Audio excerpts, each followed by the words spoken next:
Hello guys, कैसे हो? Welcome back my YouTube channel. और आज हम सीखेंगे कि हम परचेज़ की एंट्री या परचेज़ के बिल को हम कैसे अपनी बुक्स में एंटर करते हैं। तो सबसे पहले आपको पता है कि अकाउंटिंग में 3 रूल होते हैं: पर्सनल, रियल और नॉमिनल। बट जो रियल प्रैक्टिकल में काम होता है और जिस तरीके से काम होता है, मैं आज आपको इस वीडियो में वो तरीका और वो वे और वो लॉजिक बताऊंगा। तो जैसे आप स्क्रीन पे देख रहे हो कि यहाँ पे लिखा हो कि एसेट्स। अगर हम कोई भी चीज़ है जो कि एसेट्स है, अगर वो इंक्रीज होती है तो हम उसको डेबिट करते हैं। अगर वही एसेट्स अगर हमारी डिक्रीज हो तो हम उसको क्रेडिट करते हैं। अगर आपने ये समझ लिया कि क्या एसेट्स है और कौन सी आइटम जो है लायबिलिटी है, तो अकाउंटिंग बुक्स और आपके लिए अकाउंटिंग बहुत ही ईजी हो जाएगी। आज इस वीडियो से आप सीखोगे कि परचेज की एंट्री कैसे पास करते हैं। तो आइए सबसे पहले देखते हैं कि अगर कोई लायबिलिटी है, ठीक है, अगर वो इंक्रीज़ हो रही है तो उसको हम क्रेडिट करते हैं, अगर वो डिक्रीज़ हो रही है तो उसको हम डेबिट करते हैं। सेम वैसे ही अगर कोई इनकम है उसको हम क्रेडिट करते हैं, और अगर वो लॉस है या फिर हम बोल सकते हैं कि अगर वो एक्सपेंस है, अगर वो बढ़ रहा है तो उसको हम डेबिट करते हैं। अब जैसे यहाँ पे एक एग्जांपल लेते हैं हम कि एक जो फ़ोन है वो हमने परचेज़ किया है विशाल से, ठीक है, और उसकी टैक्सेबल वैल्यू है 1 लाख रुपए, और उस पर जो जीएसटी बन के आ रहा है वो आ रहा है 18,000 रुपये, ठीक है, और इसकी जो टोटल इनवॉइस वैल्यू है वो है 1,18,000। अब इस सिनेरियो को देखते हुए हम एक एंट्री पास करेंगे जो कि मैंने यहाँ पे करी हुई है। यहाँ पे क्या करा हुआ मैंने, परचेज अकाउंट डेबिट। अब हमने परचेज को डेबिट क्यों किया? क्योंकि फ़ोन हमारा क्या है, एसेट्स है, तो हमने उसको डेबिट किया। डेबिट क्यों किया? क्योंकि यहाँ पे एसेट जो हो रहे हैं वो इंक्रीज हो रही है, तो हमने उसको एसेट्स किया। अब इनपुट, अब देखो दो कंपोनेंट होते हैं टैक्स में, एक होता है इनपुट टैक्स और एक होता है आउटपुट टैक्स।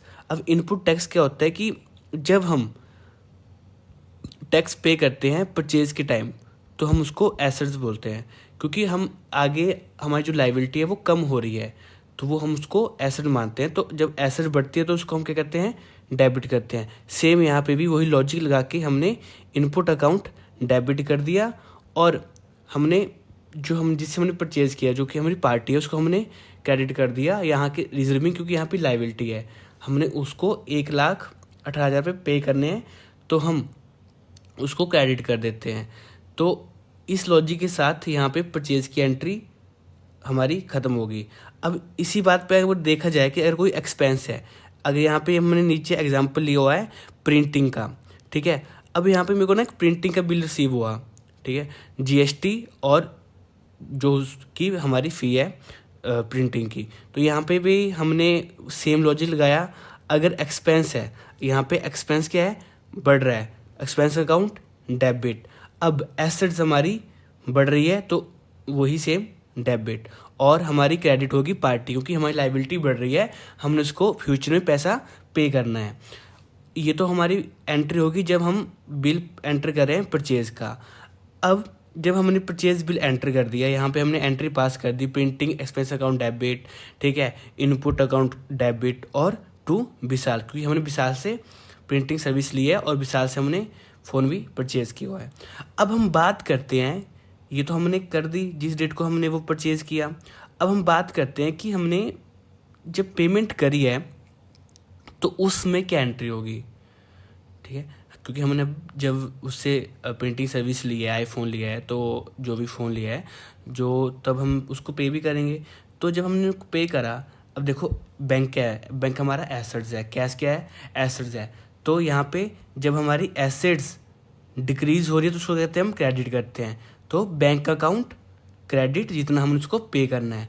अब यहाँ पे हमने लायबिलिटी स्टैंड करी थी, ठीक है, और यहाँ पे हमने लायबिलिटी स्टैंड करी थी, तो ये जो एंट्री है ये जो हमने फ़ोन की पेमेंट करी है उसकी एंट्री है।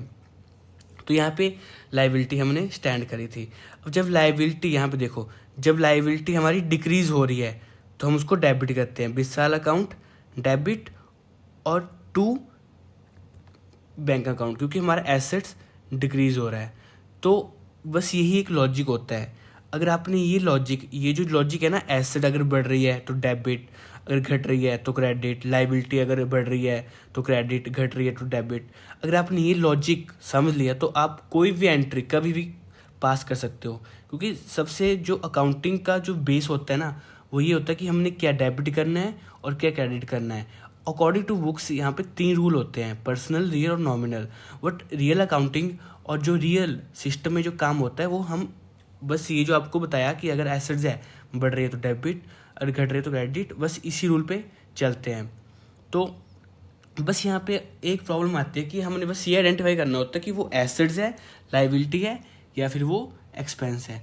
अब ये तो हमने पास कर दी, अब हम देखते हैं इसका इम्पैक्ट कहाँ पड़ रहा है। अब देखो यहाँ पे हमने परचेज अकाउंट डेबिट करा तो यहाँ पे ये एसेट्स है तो ये बैलेंस शीट का पार्ट है, ठीक है, और ये भी हमारा बैलेंस शीट का पार्ट है और लाइबिलिटी भी हमारा बैलेंस शीट का पार्ट है। बट जब हमने प्रिंटिंग चार्जेस, ठीक है, पे करे हैं तो यहाँ पे P&L का पार्ट है, तो ये हमें बैलेंस शीट में नहीं दिखाना है क्योंकि ये प्रॉफिट एंड लॉस का अकाउंट है और ये हमारा खर्चा है। तो खर्चा कहाँ जाता है? प्रॉफिट एंड लॉस अकाउंट में, तो ये हम इसको रिपोर्ट करेंगे P&L में। तो आज की वीडियो में बस हमने ये सीखा कि हम परचेज की एंट्री को पास कैसे करते हैं, परचेज की बिल को हम